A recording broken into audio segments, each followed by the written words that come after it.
성도 여러분, 지난 주일 주보 광고에 이 음울한 코로나 상황에서도 감사 제목을 찾아봅시다, 그렇게 광고를 했는데, 먼저 우리 교회 여러 주일학교 교사들에게서 감사의 제목을 받아보았습니다.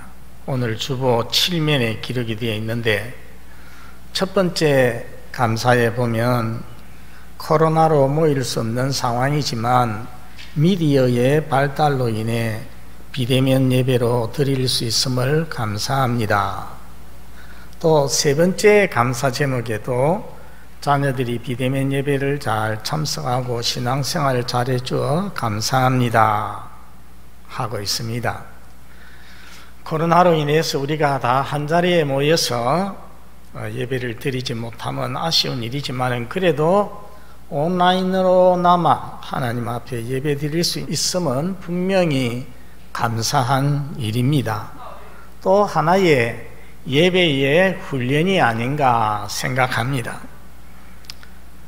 오늘도 대부분의 성도가 비대면으로 예배를 드리지만은 임재하시는 하나님을 느끼면서 아름답게 예배를 드릴 수 있기를 바랍니다. 여러분, 우리는 예루살렘의 멸망과 세상의 종말에 대해서 예수님께서 하신 말씀을 생각하고 있습니다. 종말로는 결코 쉽지가 않습니다. 그래서 이단 사이비들의 단골 메뉴가 되기도 합니다. 그들은 사람을 혹하게 하는 그런 이론을 설명을 하면서 사람들을 미혹합니다. 혹한 목사님들도 잘못 가르치기도 합니다. 그러기에 저도 진리에서 벗어나지 않기 위해서 많은 연구와 주의를 기울이고 있습니다. 그러므로 여러분들도 보답하는 양으로 정신을 바짝 차려서 집중하고 들으시고 받으시고 믿으시기를 바랍니다.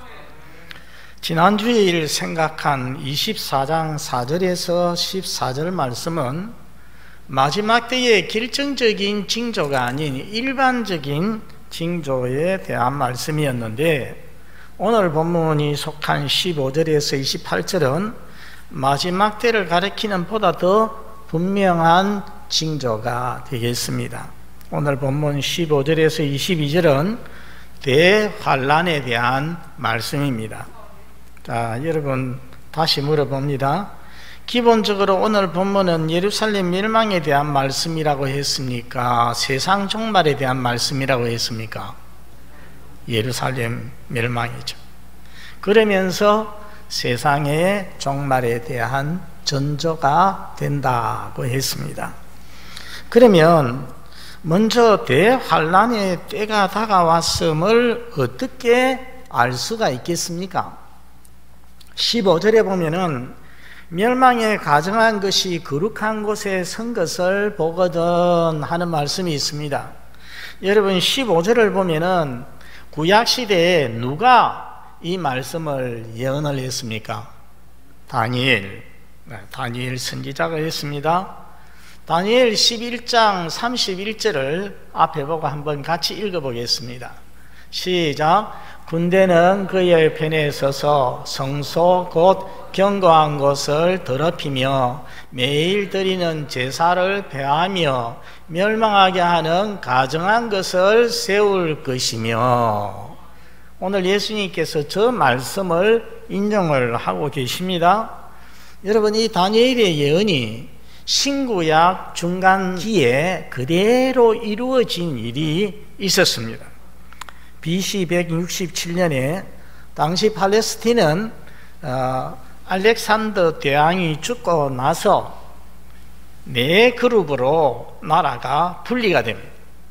그 중에서 셀루커스 왕조의 통치를 받고 있었는데, 이 셀루커스 왕조의 안티오쿠스 에피파네스라고 하는 왕이 있었습니다. 이 왕은 유대인들을 좋아하지 않았습니다. 하나님께 드리는 제사도 좋아하지 않았습니다. 그래서 이 왕이 군대를 이끌고 와서 예루살렘을 정복을 하고, 그리고 예루살렘 성전에 있는 번제단을 제거를 해버렸습니다. 그리고 그 자리에 제우스 제단을 세웠습니다. 그리고 유대인들이 아주 가정스럽게 생각하는 돼지의 피를, 생피를 그 위에 뿌려서 제우스에게 제사를 드렸습니다. 그러니까 오늘 이 다니엘이 예언한 말씀하고 꼭 일치가 되죠.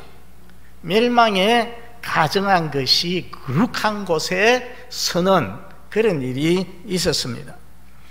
그러나 다니엘의 그 예언은 그때 한 번으로 다 성취되었다고 보기가 어렵습니다. 왜 그런가 하니까 오늘 예수님께서 다니엘의 그 예언을 또 인용을 하고 계시면서 그런 날이 또 올 것이라고 말씀하시지 않습니까? 여러분, 예수님이 예언하신 이것은 무엇을, 어떤 사건을 의미하겠습니까? 1차적으로는 예수님이 이 예언을 하신 지 40년 후인 AD 70년에 로마 군대가 예루살렘 성을 에워싸는 일이 생깁니다. 바로 이것을 가리킨다는 것입니다. 왜 이것을 가리킨다고 할 수 있느냐? 여러분, 우리가 금방 읽은 다니엘서에 나오는 말씀 보셨죠? 다니엘서 11장 31절에 보면은 군대가 이렇게 할 것이라고 말을 했습니다. 그리고 오늘 본문에는 멸망에 가증한 것이 거룩한 곳에 선 것을 보거든 산으로 도망하라, 이렇게 말씀을 했는데, 똑같은 말씀을 하고 있는 누가복음 21장 20절에는 예루살렘이 군대에 의해서 에워싸임을 보거든 산으로 도망하라, 이렇게 말씀을 합니다. 이런 말씀을 보면은 멸망에 가증한 것이 거룩한 곳에 선다는 이 말씀은 로마군이 예루살렘을 에워싸는 것을 의미하는 것이라고 말할 수 있다는 것입니다. 그리고 다니엘의 이 예언이 AD 70년 사건만 또 가리킨다고 볼 수가 없습니다.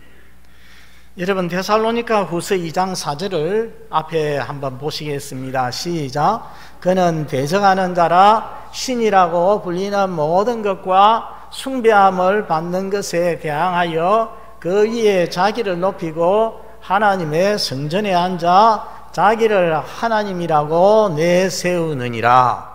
저기 보니까 멸망의 아들이 나타나서 하나님의 성전에 앉아서 자기를 하나님이라고 내세운다. 저 말씀도 보면은 다니엘이 예언했던 말씀과 똑같지 않습니까? 멸망에 가증한 것이 거룩한 곳에 서는 것이라는 말입니다. 여러분, 이 말씀은 사도 바울이 유럽의 마게도냐에 있는 데살로니가에 있는 교회에 보내는 편지에 기록이 되어 있습니다. 그러니까 이 말씀은 예루살렘 멸망과 관련이 되는 말씀이 아니라는 것입니다. 그럼 무엇에 관계되겠습니까? 이 말씀은 세상의 종말과 관련되는 말씀입니다. 여러분, 우리가 말세라는 말을 많이 쓰는데 성경적으로 말세가 언제겠습니까? 어떤 사람들은 20세기 이후가 말세가 아니냐. 그러나 그렇지 않습니다. 여러분, 히브리서 1장 2절에 보면은 하나님께서 이 모든 날 마지막에 자기 아들을 보내셨다고 했습니다. 베드로전서 1장 20절에는 그는 이 말세에 너희를 위하여 나타나셨다고 말씀합니다.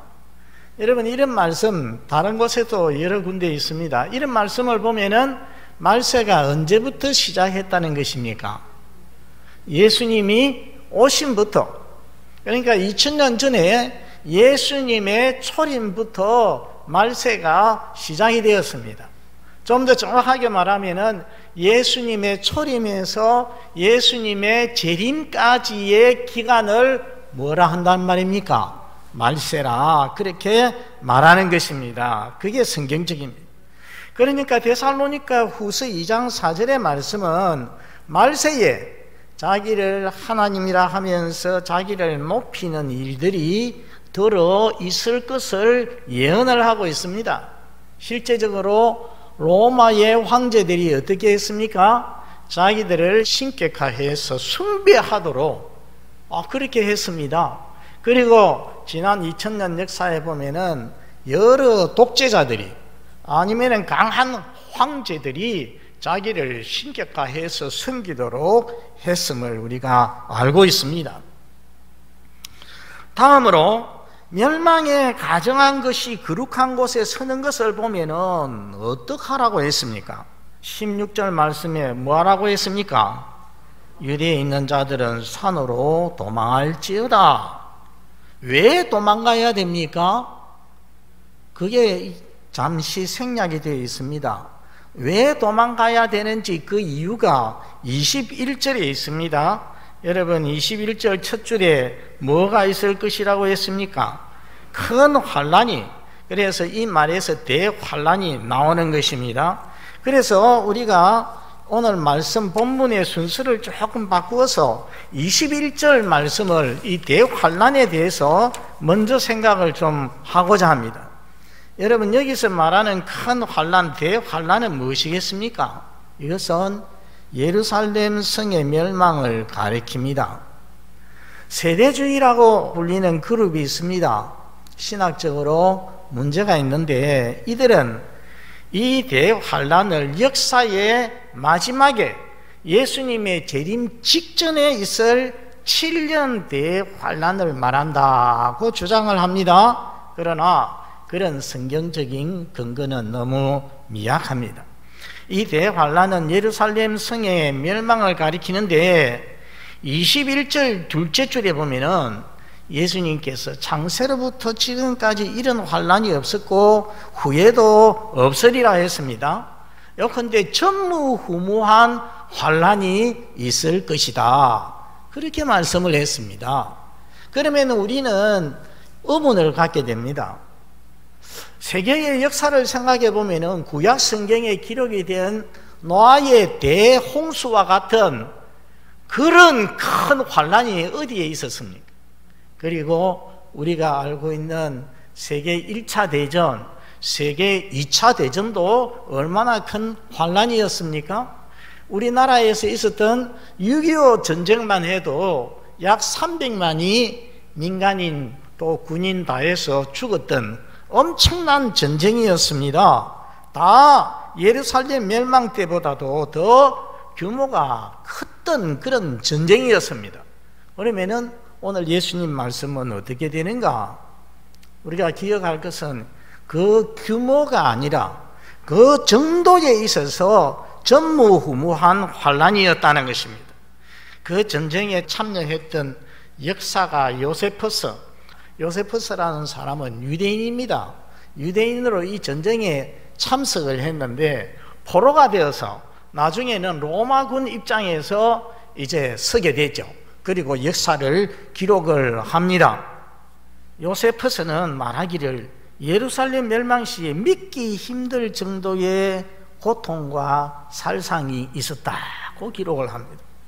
성안은 무법천지였고 서로 암투를 벌이는 폭도들이 상대방을 살상하고 그리고 사람들을 닥치는 대로 무자비하게 살해했다는 것입니다. 그래서 시체가 이 로마군이 정복하기 전에 이미 시체가 이 예루살렘 성 안에 막 절비했다는 것입니다. 식량이 떨어져서 인육을 자기 아이들을 교대로 잡아먹는 일이 생기고 짐승의 배설물을 먹기조차 했다는 것입니다. 많은 사람들이 살 수가 없으니까 몰래 이 예루살렘 성을 빠져나가는데 도망을 치는데 에워싸고 있던 그 로마군에 의해서 체포가 되고 그래서 하루 평균 그때 500명 정도가 날마다 십자가에 달려서 죽었다는 것입니다. 성이 함락되었을 때에 110만이 죽었다고 했습니다. 요컨대 역사상 전무후무한 최악의 학살과 비극이 그때 예루살렘에 있었다는 것입니다. 그것은 일반적으로는 일어나기가 어려운 그런 비극이었는데 하나님의 손에 의한 집중적인 형벌이었지 않는가, 그렇게 판단을 합니다. 여러분, 다시 16절로 돌아와서 멸망에 가정한 것이 거룩한 곳에 서는 것을 보거든 이제 대환란이 시작된 줄 알고 16절에 어디로, 무엇으로? 산으로 도망하라고 했습니다. 왜 산으로 도망하라고 합니까? 산에는 동굴도 있고 바위도 있고 피할 곳이 많습니다. 여러분, 하나님께서 소돔성을 불로 심판하실 때에 그때 롯에게 뭐라고 했습니까? 너는 도망하여 생명을 보존하라.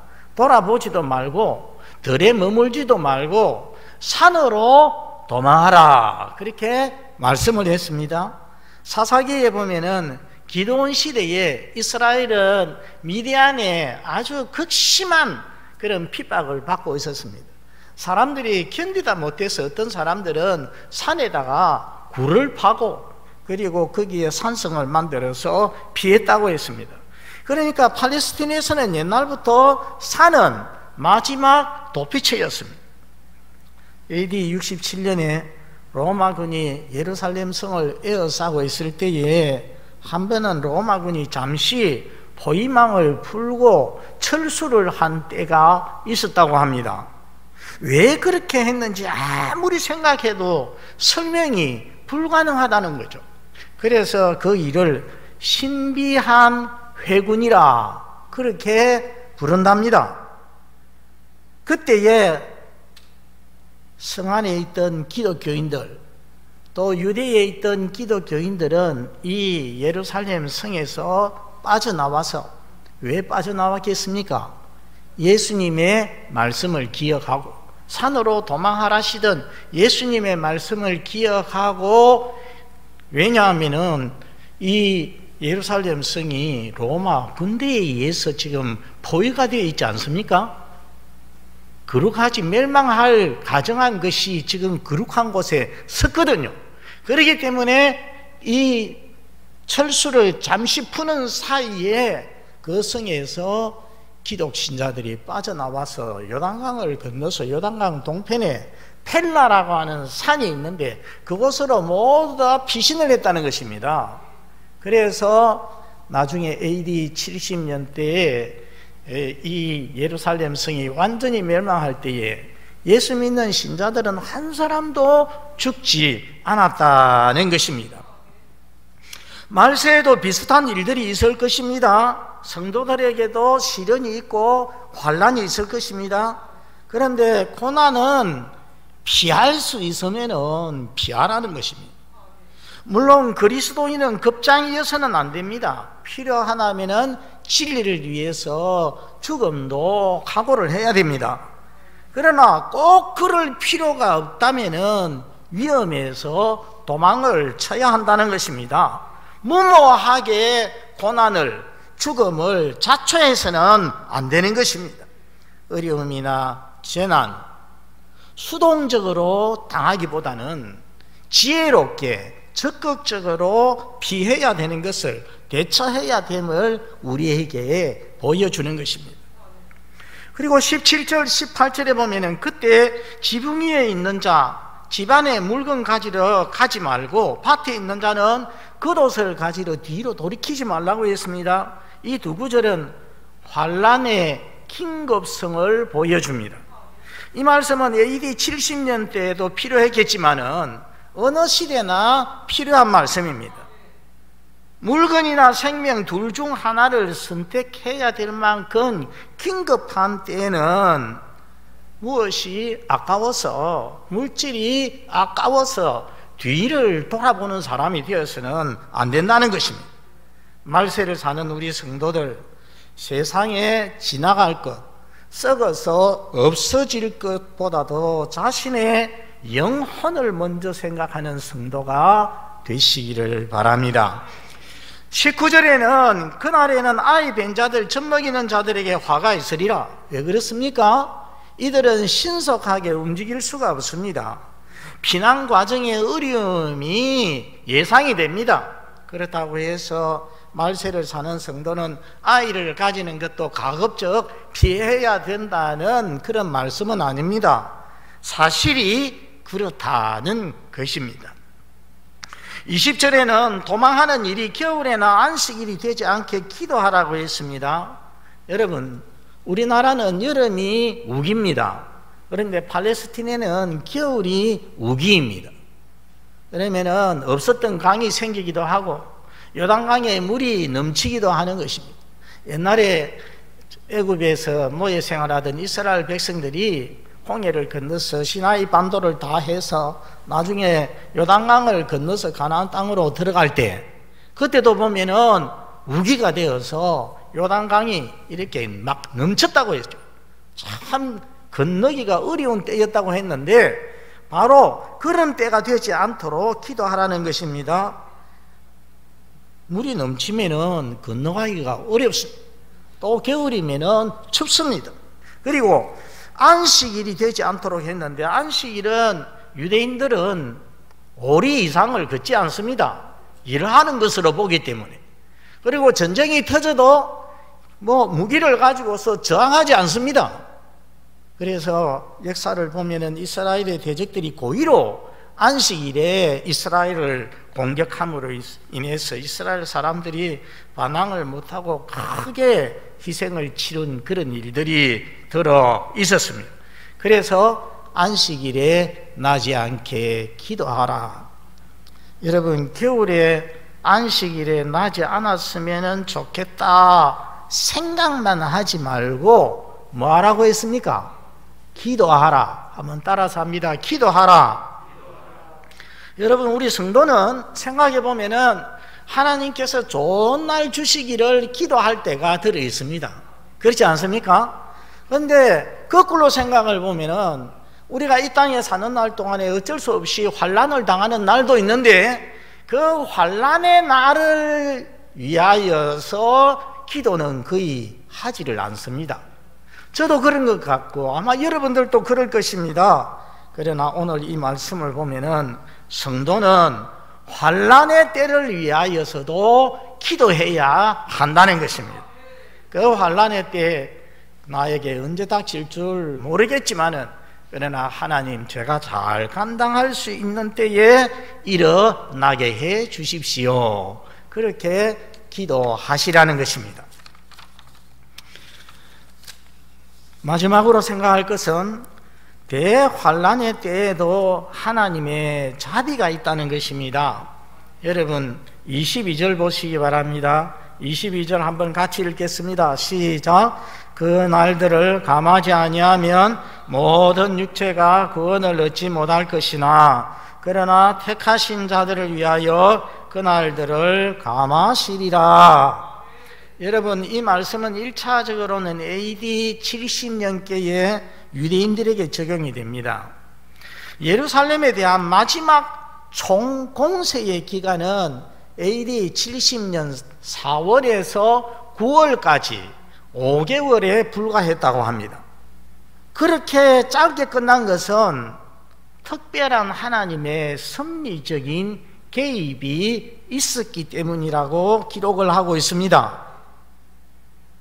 그게 뭐냐 하면은 유대인들이 예루살렘 성 안에도 요새가 여러 곳이 있는데 특별히 난공불락의 요새가 있었다고 합니다.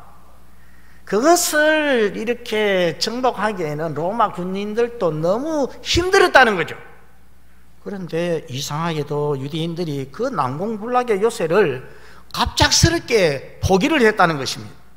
그렇지 않았다면 전쟁이 더 길어지고 유대인의 희생은 더 컸을 것이라는 것입니다. 이게 바로 하나님의 승리의 손길이라는 것입니다. 여러분, 이 예루살렘에 대한 환난은 마지막 환난의 그림자가 되기도 합니다. AD 4세기까지는 로마 제국에 의해서 교회가, 기독교인들이 심한 핍박을 받았습니다. 여러분, 중세는 기독교가 세상을 다스렸기 때문에 핍박이 없었겠습니까? 아닙니다. 여러분, 종교재판이라고 들어보았을 것입니다. 특별히 스페인이 심했습니다.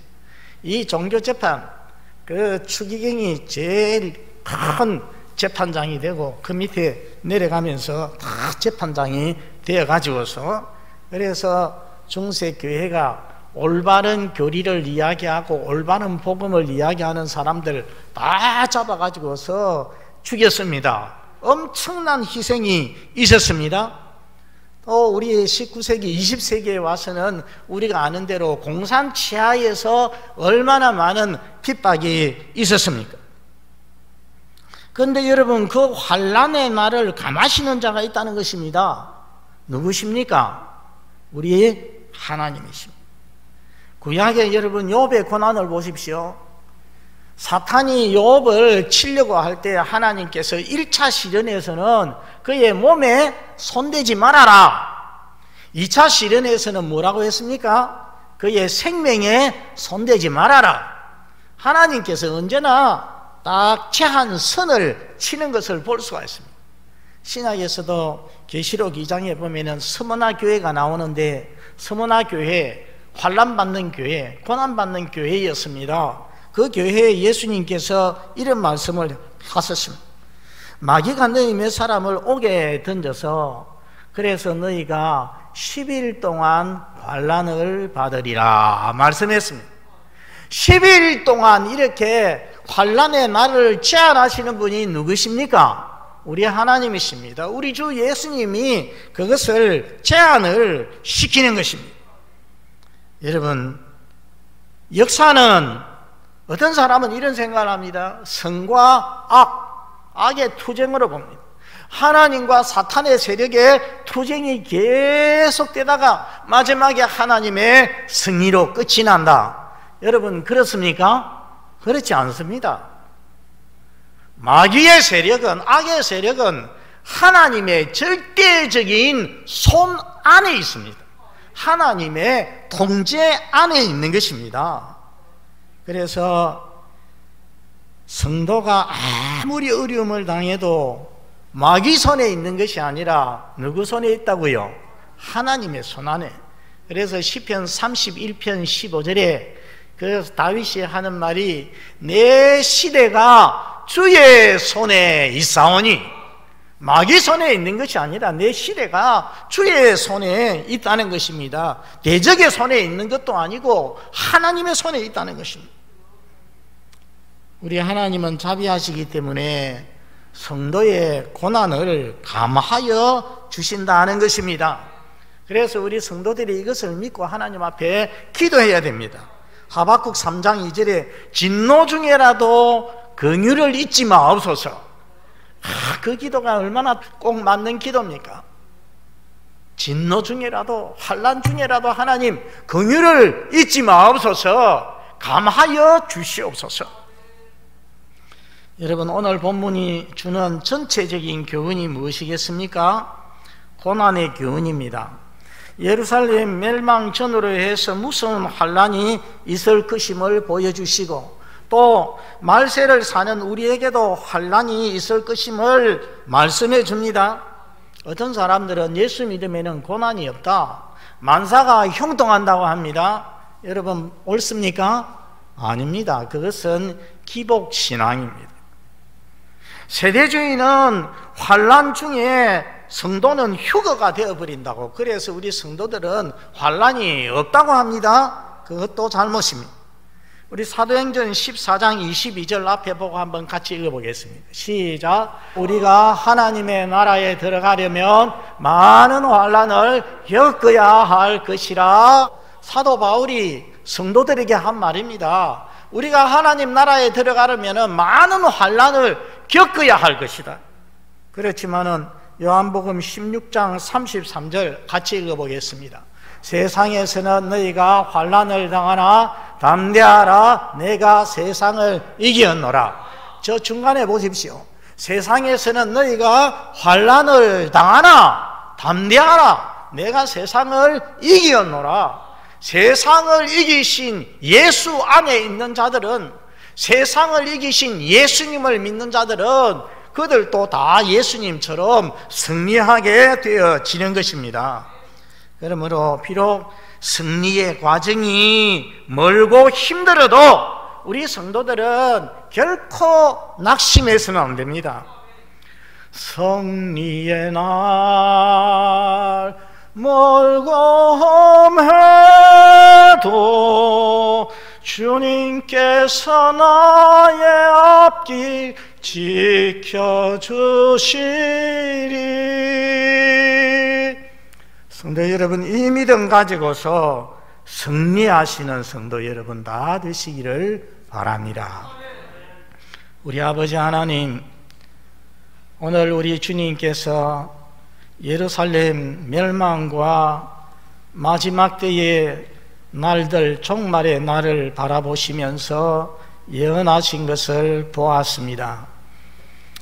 참으로 멸망에 가정한 것이 거룩한 곳에 선 것을 보거든 마지막 환란이 온 줄로 알고 피하라고 말씀하시고 기도하라고 말씀하시고, 또한 주님께서 그 환란의 날을 감하여 주신다고 말씀하여 주셨사오니 우리 아버지 하나님, 이 주님의 말씀 붙들고 살아가는 우리 성도들 되게 하여 주시옵소서.